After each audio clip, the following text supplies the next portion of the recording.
Tollywood super star Mahesh Babu గారు మరియు నమ్రత శిరోద్కర్ల ముద్దుల కూతురు సితారా ఘట్టమనేని 13వ పుట్టినరోజు వేడుకలు ఎంతో ఘనంగా జరిగాయి. Just like that my daughter is a teenager now అంటూ మహేష్ బాబు గారు కొన్ని బ్యూటిఫుల్ మెమరీస్ని షేర్ చేస్తూ సితారకి పుట్టినరోజు శుభాకాంక్షల్ని తెలియజేశారు. సితార పుట్టినరోజు సందర్భంగా మహేష్ బాబు ఫ్యామిలీ మెంబర్స్ మరియు ఫ్రెండ్స్ అందరూ కలిసి శ్రీలంకలో సరదాగా వెకేషన్కి వెళ్లారు.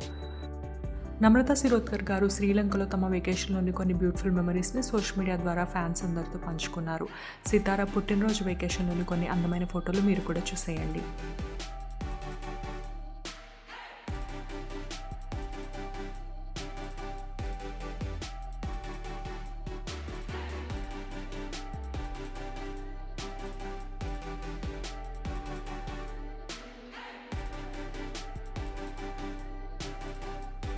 క్యూట్ సితారకి మీరందరూ కూడా విషెస్ తెలియజేయండి. ఈ వీడియో నచ్చితే లైక్ చేయండి. Subscribe to my channel cinema పిచ్చోళ్ళు.